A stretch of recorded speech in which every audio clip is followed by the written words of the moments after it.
Well, good morning, and let me welcome you to a very wet morning in the federal capital, Abuja, this Tuesday.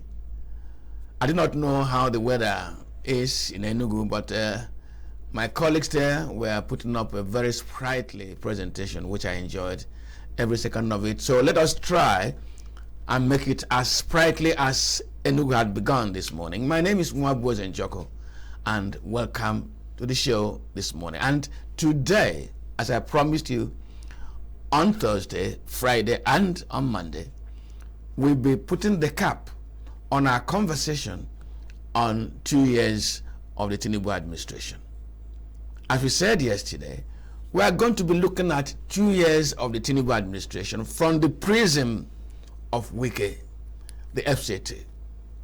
Residents of FCT, if you are to gauge the performance of the president, what would you say? How would you assess him, his performance? The area councils, education, law enforcement, physical development, how will you assess the president, his 2 years? We're seeing through the prism of Wike, because Wike is the superintendent minister over the FCT. So how well the president has performed should be reflected by how well Wike has performed. And this morning, I have asked my guest, Honorable Danladi Ezekiel Dalhatu, Honorable Dalhatu Ezekiel Musa. Honorable Dalhatu used to be the Commissioner, Public Complaints Commission, FCT. Ezekiel, you're welcome to the conversation. Thank you very much. Great. Thank you. How did you find the rain this morning? Yeah, in the local palace, they say it's blessing. So even if it destroy houses and bring down trees, we still believe it's a blessing. So it's indeed a blessing to all of us. Thank you very much, and you're welcome. You heard my introduction. Yeah. There's no way really you can access the president or any administration effectively if you don't consider performance in different sectors. And you cannot assess performance in different sectors without assessing the performance of the ministers who represent the president. On a general note, if you want to assess Tinubu, his 2 years, using Abuja FCT as a yardstick, what will you score the president?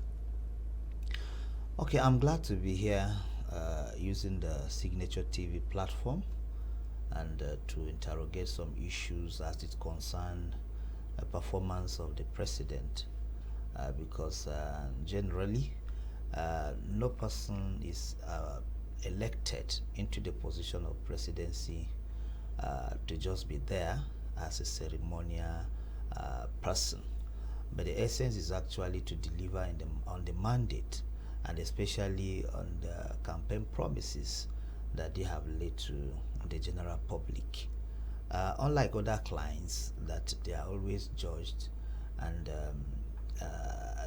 put on the lens on the basis of what they actually say they will do in what they call campaign promises. It's not out of place to do same with what we are doing here.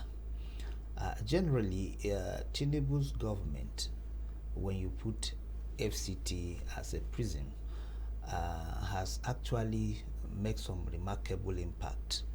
I'm not here to speak like a spokesperson of either Tinubu or the political party, but to speak as an individual who has a stake in this place called FCT. So visibly, you could see some improvement in infrastructure. You could see some improvement in terms of security and welfare of people, in as much as it's not uhuru to say, hey, why everything is okay. But when you talk of improvement on it, we can see some visible improvements in terms of what's happening in the FCT. Okay. Thank you very much. That there has been general improvement, some visible improvement in terms of infrastructure. Let me start from the finances of the FCT. Before now, did you feel that FCT had enough resources to undertake the kind of fiscal development we are seeing today? Did you think that FCT had enough resources? Yes, to some extent, I can say the FCT had enormous resources even before now. If you remember the immediate past minister, there was a time we read on the news where he had to return some funds back to the federal allocation. So how do you return money if you don't have in excess? And so a lot of us actually challenged that, and we're like, hey, what's happening here? With the deficit of infrastructural development in the FCT then, and everywhere the rural communities were not actually seeing the impact, and a whole lot to be done, and then we just all of a sudden we hear that the minister is returning money. So that goes to tell you there was enough money to work with. To do what ought to be done. Maybe the person decided not to maybe toe the line of what Wike is doing, because he should be asking for more money, not returning. So if you ask me if there were funds for development and then building infrastructure, I would say yes. But maybe the person saddled with the responsibility didn't deem it fit to utilize the resources. And again, aside the federal allocation even, FCT have all it takes to generate money and use SIN for infrastructural development. So the question of if there was money, the answer is yes, because aside even the federal allocation, you have the opportunity to recoup, to generate funds that will be needed. So there was no way anybody could come with any excuses of no funds, paucity of funds and all of that. The funds were readily available. Ezekiel, let me tell you why I asked you that question. If a minister wants returned money, it means that either the capacity to think and identify what needed to be done was not quite available, or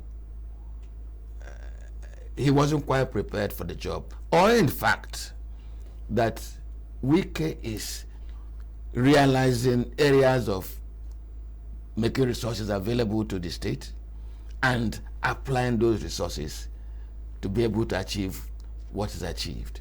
And don't forget that I'm not just looking at Wike as Wike, I'm looking at him as a Tinubu agent in the last 2 years. In other words, the government has been able to make the resources available, and the resources have been harnessed effectively and put into proper use. Would that assessment be right? Yeah, on one hand, it may be right, and the other hand, it's I may not just accept it to be right. Reasons being that until we check the books to understand how these funds were being applied, sometimes, like I was watching one of the sister television where a street light is awarded for 266 million per one. And that really, is it awarded or to be awarded? To be awarded, so whichever it is, it's there in the budget. So you sometimes we may be clapping for, for people who are really draining the system by taking away the funds that are meant for. So, but physically, what we can see is that we are seeing that Wike is applying the resources he's getting, either from the federation account or the internally generated revenue. And we are seeing what he's doing with it. So if it's proportionate to whatever it is, it's left for the auditors and people who check. Not you and I. But what concerns us is he really doing something with it? The answer is yes. We've seen it. Is he doing much and he need to do more? The answer is yes. He really need to do more, because there are still areas lying fallow that really needs in fact, that's what I'm heading to now. Yeah.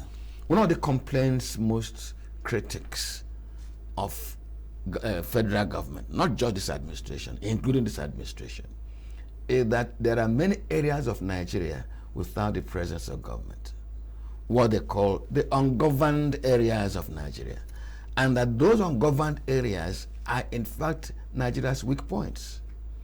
That is where insurgency has taken over. That is where our available land cannot be put to proper use. That is where our people don't feel that they are Nigerians. A measure of alienation. Again, let us take Wike and the rural communities. Look at FCT. Are they,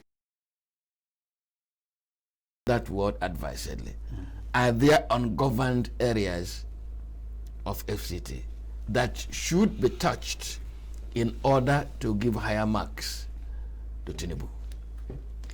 In all honesty and in fairness to him, we're talking about barely 2 years in office. Whether he has done much on the rural communities, development and all of that is another different kettle of fish. But you could see in him, just I'm talking on practicability, what is practical, what we can see, recently awarding roads to some rural communities across the 6 area council.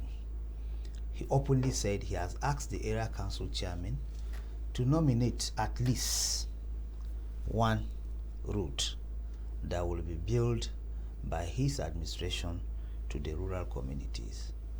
And I think he make it so emphatic that he's not talking about roads of township, but roads to rural communities.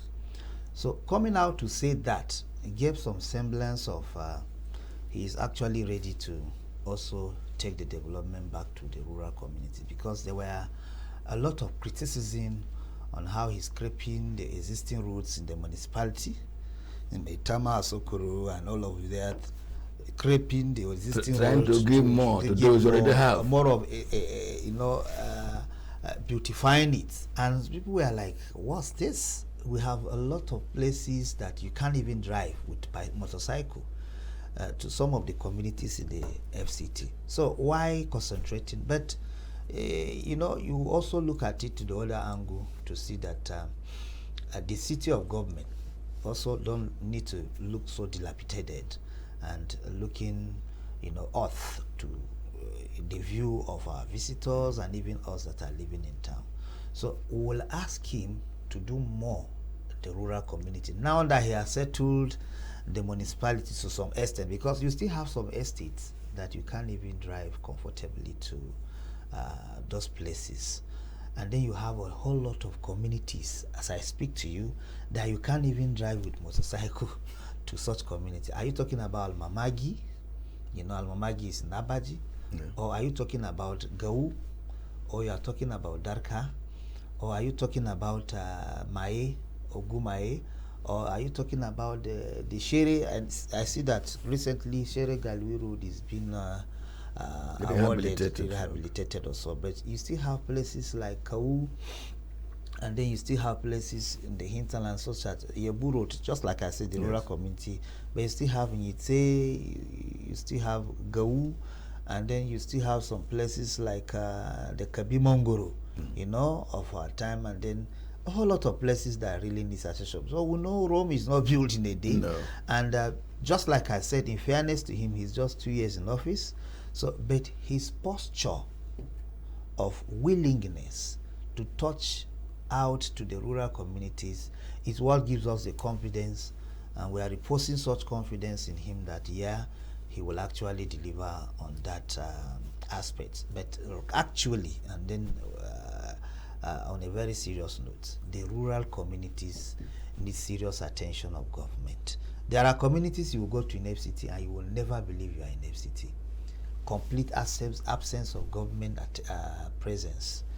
No potable water, no road, no school, no security presence. There are communities you can traverse 10, 12, 15 communities without seeing any presence of security personnel. And just like you say, these are how the criminals take advantage of such porous areas the ungoverned area, they call it soft targets, to go and a lot of kidnapping and banditry activities in FCT are mainly in such of, so it's a whole lot to be done, because once it happens in one rural community, one village very far from town, and then it's all over the news. The news will not carry there is a village in Niger State. No. It will still be that FCT is in turmoil. FCT is unsafe. So there is a reason for us to really see how we can close the gaps. Well, we're talking about the ungoverned areas. Let us, gradually, sector by sector, because that is also, as we're taking out the marks, we're taking them good or bad for Tinubu. This is not an assessment of Wike, really. It is, has Wike done enough? So there's a question I'm going to ask you toward the end of this program, where you stand when 2027 approaches, but not now. Can we take on, you've touched insecurity a little bit. Compare what was and what is. How well has Wike done when it comes to security of the FCT? In terms of security, I will also give him some accolades, going by what he has actually done. Before now, insecurity, you can virtually say, was ravaging the entire area councils, the FCT, the 6 area councils. There was nowhere you wouldn't wake up in the morning and you hear news of either kidnapping, killings, banditry activity. Either is it in Buhari, where every day it was reported that these people are kidnapping and then killing, at some point killing people very close to Duse, that estates, or you talk about Kuturu, or you talk about even the, what was it called, that Zuma side and all of that. It has, or the Kau area, where every day on daily basis people are being kidnapped, and sometimes they follow them on their farms, pick them and men and kill. Is it Gwagwalada, around Dobi, Ibwa side, the Kunkun, there's a Kainda side, where people will always tell you, we have seen these people, they will come to the farm, pick people and all of that. Is it Abaji? There is one village called Rafin Zurfi, around Gurudi side. Every time you hear about kidnapping, killing. In fact, there was a time, almost like 30 or so number of persons who were on the farm doing this community kind of farming, that they were being kidnapped, and I think 2 or so killed. And even the Abaji town himself, some of these quarters, the government quarters, you hear they have come to. And back to town, there are estates that we had in Kubwa and all of that. So it was like a wildfire. It was becoming too... As if FCT was under siege. Was under siege. And with the coming of Wike, because part of what contributed to all of that time was poor funding to the security agents. There are times you interrogate them and you hear they don't even have utility vehicle to respond to any emergency, or to move around and all of that. But I saw on the news, and practically because I was not at the event, but I have seen more than twice where Wike have distributed utility vehicles to the security operatives in numbers, not 20, not 30, not 50, and he has done it like twice or so. I've also seen him coming up with a model police division, creating new divisions that were not in existence across the 6 area council. And he said that is phase 1, that he was going to do another phase, and he will keep doing it. And sometime during his media chat, he will openly say the funding is not an issue for the... There was a time he was asking for permission to spend some certain amount of money for the security, so he can tame and these criminals and ensure they are taken out from the FCT. So I also saw recently where he distributed vehicle and motorcycle to even vigilantes, because anytime we had opportunity, we used to advise them and give our own lend our voices on how this should work, because if you leave it to the conventional security alone, you won't get the result. There is a problem of manpower. Correct. Any day, anytime you raise the issue, aside the hardware, as equipment, there is also a problem of manpower. There are places I have recommended, even while in office, to have an outpost and all of that, so we can have coverage of security presence. And they will always tell you that it's not about creating the outpost or the division, it's about manpower, the personnel. So if we are aware of this, and the criminals are not falling from heaven, but they are among, they are within and us. And they know. So they will always take advantage of it. So, but there is no community, as we speak in the FCT, that you won't have the communities coming together organize themselves to form one vigilante group or the other. So if you go by that, it then means you will have everywhere, you will have breached the gap. So we keep encouraging them to see how they can train and monitor these vigilantes with their activities, train and retrain them, monitor. So it then means if you have 15 communities that has no presence of the conventional police, but you have the vigilante all over there, it then means if you have only 5 police, you are okay to cover that area, and their duty will mainly be monitoring, supervising what they are doing. So with that, you had also breached the gap of. So I am happy he took in that, and I saw him giving some hardwares, and then recently I've overheard, I can't confirm this, that he's going to approve some stipend, for the vigilante that after profiling them to be sure of who they are, to be giving them some kind of stipend that will enable them encouragement. Yes. So I think with all this, I can tell you for free that crime, if not completely taken away, will be reduced to a barest minimum. And again, we have also seen new vehicles of the police, unlike before, where you will see the police vehicle is usually, in fact, some people say it's professionally down or officially down, it won't work. But we can see some new vehicles in town and giving some sign of there is going to be lights at the end of the tunnel. So we only encourage him to do more. This is not to say everything is well. We still have some challenges. As we speak, just last week, there is a village in Kuje Area Council, Amak, I'm trying to remember the name now, where 11 people were murdered, the cold blood, at night. This assailant just came, attacked the village, killed about 11. Others who are injured were left in one hospital in Gadabuke. Gadabuke is in Nasarawa State. So those villages are actually bordered with Nasarawa State. And in Gudukeria, which is another border between Nasarawa State and FCT, 2 people were kidnapped, And in Hunigbari, close to a village called Darka, 3 people were kidnapped and 2 were killed. So this pocket of little, and in Boalitu recently, the Kuduru, is it Kuduru now? Yes, village head was kidnapped with his children. The children were released, but himself was killed. So we still have the pockets of little challenges in terms of security, but seeing the posture and body language of Wike, I am very, very impressed and having the confidence that it won't be business as usual.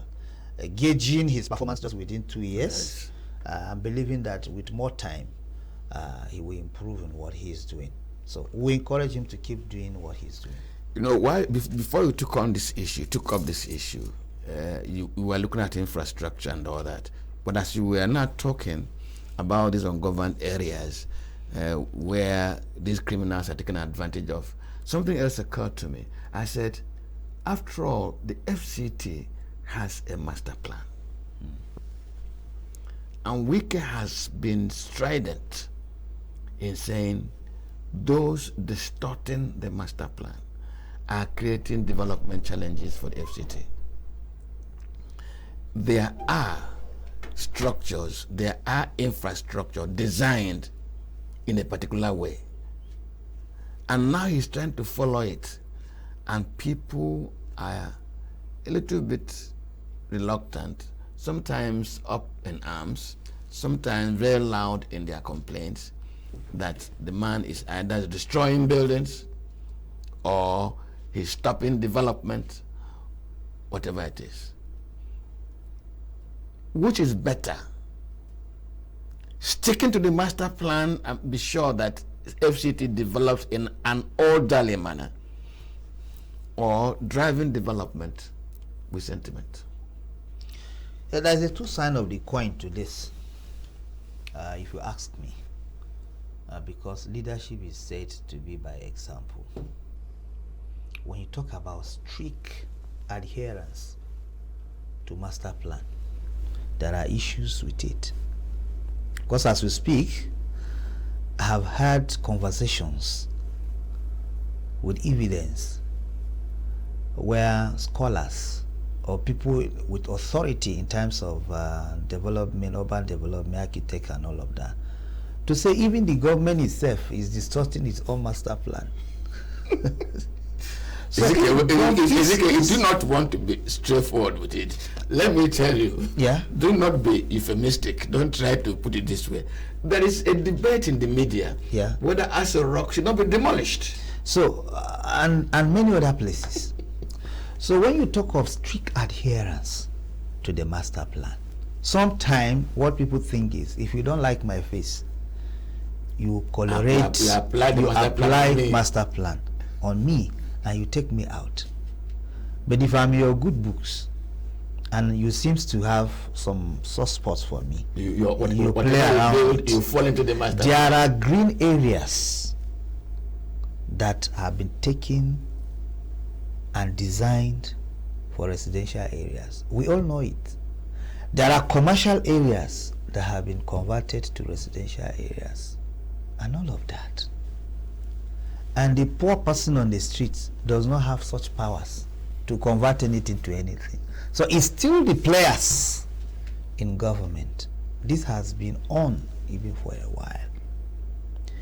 And again, I will tell you for free that adherence to master plan, the master plan should not be seen as something that is static.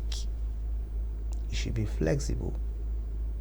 Because what is good for the goose should be good for the gander. And again, we will not, people like us will not encourage the distortion of the master plan. But I told you it's a two sides of the coin, and leadership is usually by example. So if it's a known fact that there are government agents or powerful individuals in government that have distorted the master plan visibly, how then do you think you will come with the gospel of adhering to master plan on some other persons? And the constitution is clear about rights and privileges of citizens. The other person should not be treated with disdain and any differently. So, but what we need to do, in my opinion, is to have a honest conversation among the stakeholders. Honest conversation among the stakeholders. And also people who are an authority in the issue of the master plan. So we can sit down and look at the realities on ground.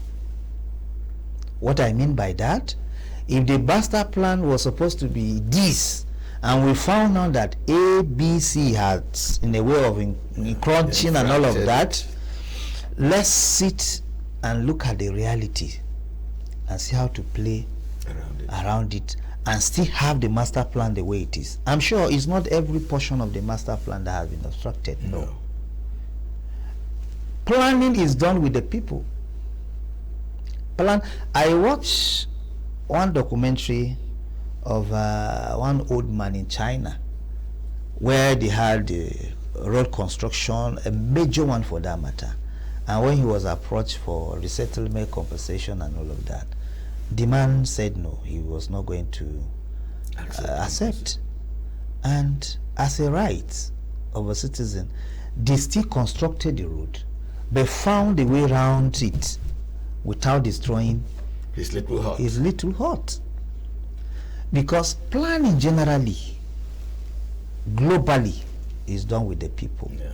You don't plan anything for goats, animals, no, you don't. Or you plan it with the people and for the people. Again, if you already have master plan in place 20, 30 years ago, gets me clear, because I told you it's two sides of the coin. Yes. If you already have master plan for the FCT 20, 30, 40 years ago, and you have what you call development control in the FCT,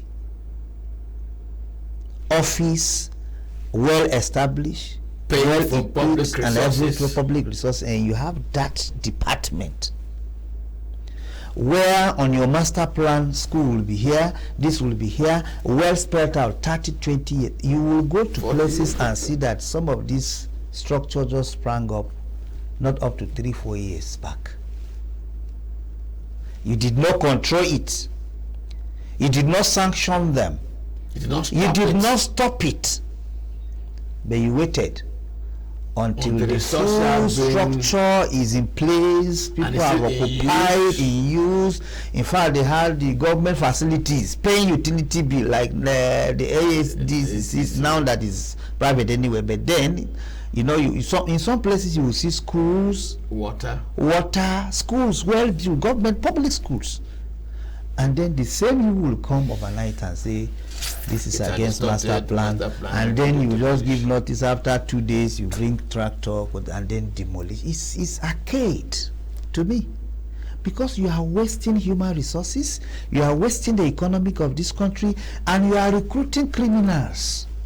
Because when you render people homeless, maybe that is the only hope they have. A lot of people who have their life savings put into that structure, you come back the next day, and then without recourse to, how will they even survive? How will they survive? And these are your own citizens, not foreigners, mark my word. Sometimes it's even more pathetic when it happens to the indigenous people of the FCT. People whose community have been existing hundreds of years before anybody think of creating FCT. You just come overnight, dislodge them in the name of their distorting master plan. Between the indigenous community and the master plan, which comes first? So that's why I say it's a two sides of the coin. Government needs to be human. See, to be human is even more older than anything. Government needs to be human, and government needs to even live to its own responsibility. It's not a military posture that we must do to show we are working. No. If development control or any agents of this government is lacking in terms of funding and all that, they should cry out. Because by now, whatever it is that is not supposed to be there, you nip it on the board before it happens. So they are supposed to be routine check. They go around every day. You know, they have what they call, in fact, they even have what they call district officers and area officers. In their wisdom, they have earmarked every area for these development control officers to be monitoring and seeing any development that is coming. So what happened? An area officer will watch an illegal structure. Because I tell you for free, some of these villages that low income earners of this country go to find accommodation. There is none of them that can build their structure within 1 year, finish it and enter. No. I can tell you for free, because the funds are not there. The man will do his foundation, leave it after some months, come back, little resources he has, start block work, get to lintel level, and then get to roofing. Before this takes them, there are people that build for more than 5 years. Yes. So where were the development control people who seems to say you are distorting master plan? Where were they? Were they on leave? I have never had them going on strike. So, but this will happen unabated, and this man will continue investing his money until when everything is done. He has dug borehole, he's managing his life there with his children, then overnight they'll come and say demolish it because of. So I don't think we should wait for such scenario, for such kind of thing. To me, it's not how it should be. Okay, do not forget that we're looking at 2 years on Tinubu's performance, but using the prism of Wike and the FCT. My guest, Honorable Dalhatu Ezekiel Musa, former Commissioner, Public Complaints Commission, FCT. We're going to take a very short break, and we'll return presently. Please stay with us.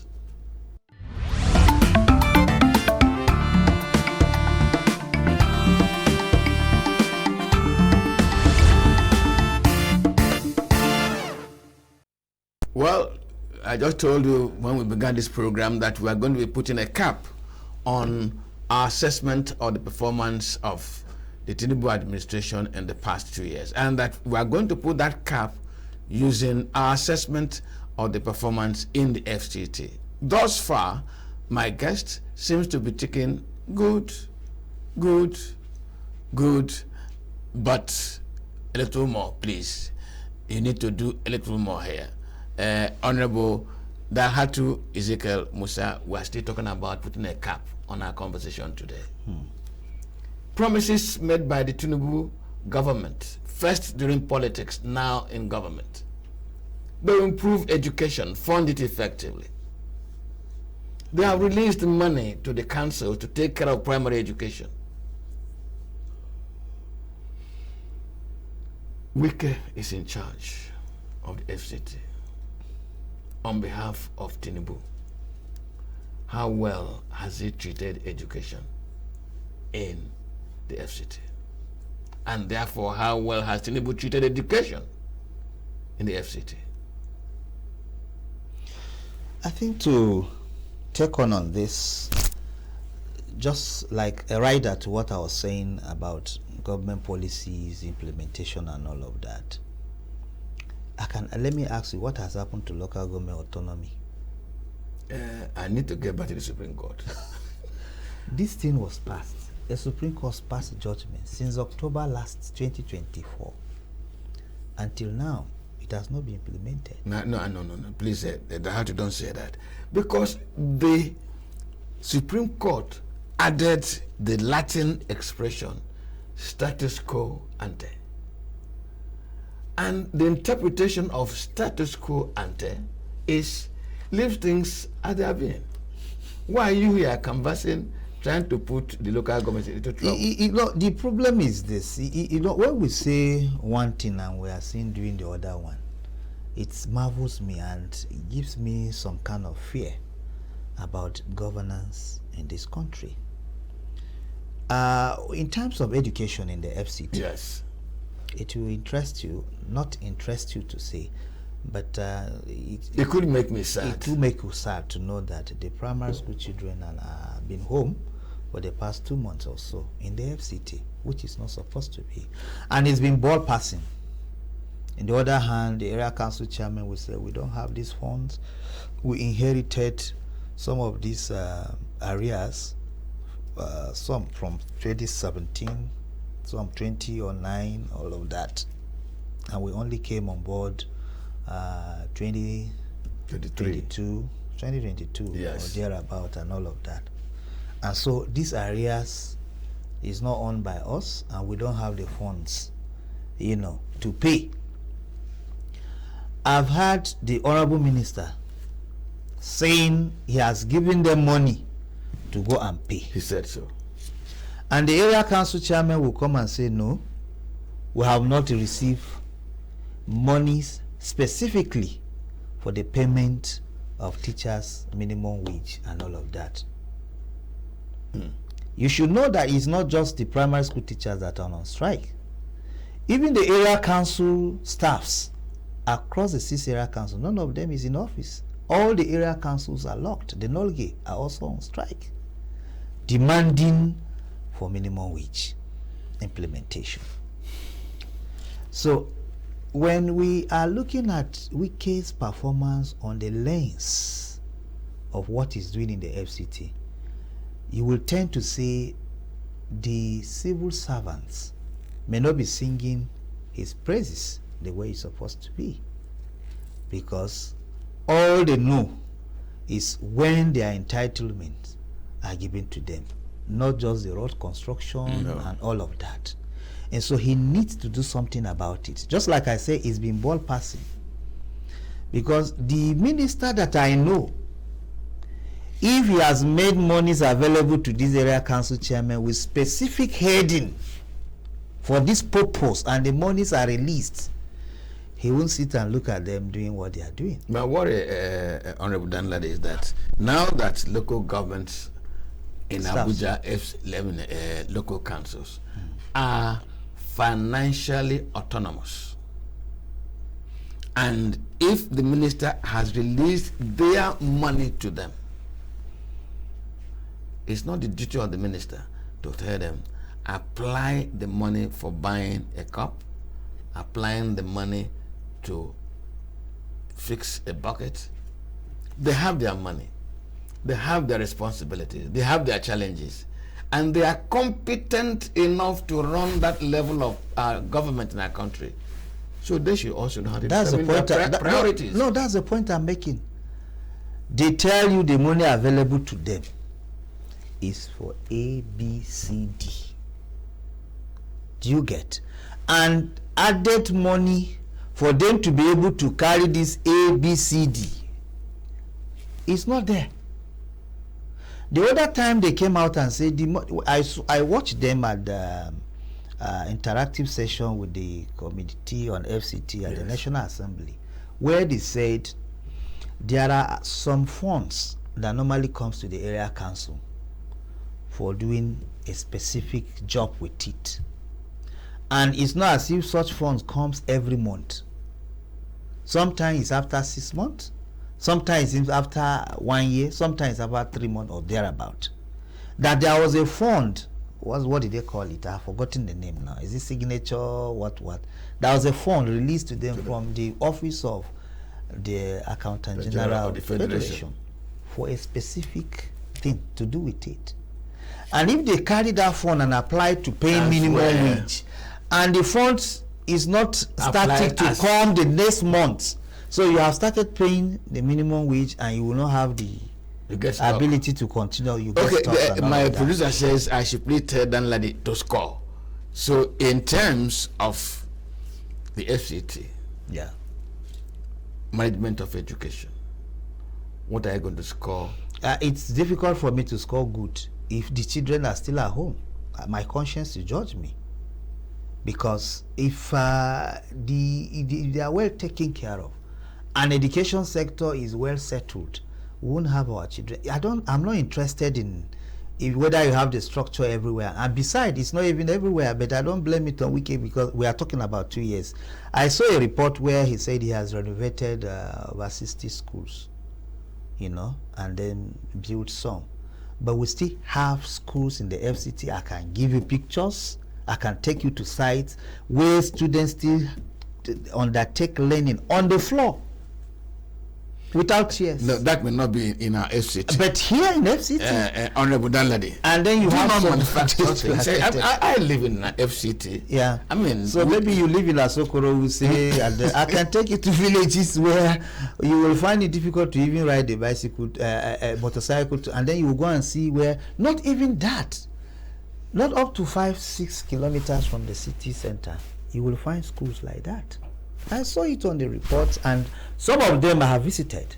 Okay, so you have said to me this morning that honestly this is still work in progress. No. For education, you have said for education, especially primary education in the FCT, he needs to buckle up. He really needs to do more.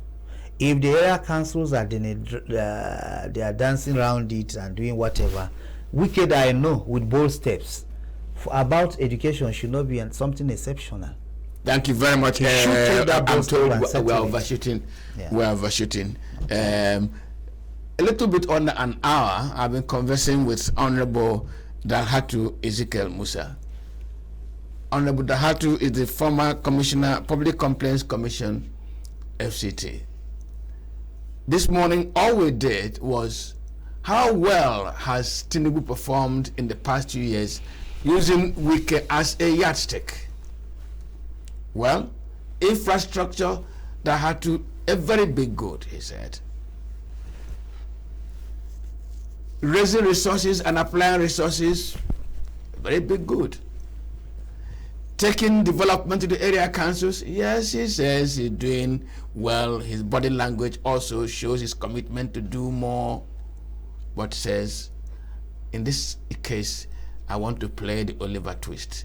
Please add a little more.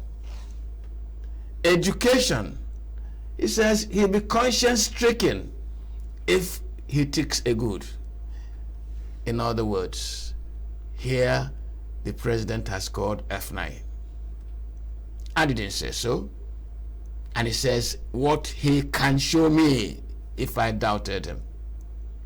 So, Mr. President, thank you very much. Through Minister Wike, you've done very well in Abuja, creating infrastructure.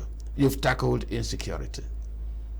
You have also shown that you can raise and manage resources. You can also show that you are taking development to the area councils. But please wait. He says, you need to do more. You have to do more so that you don't leave too wide ungoverned areas where criminals can convert. So Dalhatu says. He also says he has no, that in fact, he will burst his heart if he gave you a good mark in education. And Mr. President, you insist that education you give to the children is the highest dividend of democracy. Let's look at it closely. What else can we do, Dalhatu? Thank you very much for coming to the program. Thank you. This conversation never stops, and my name never changes. A cool day in Abuja. My boys and Jocko, please enjoy the rest of the day, and let's meet again tomorrow. Bye-bye.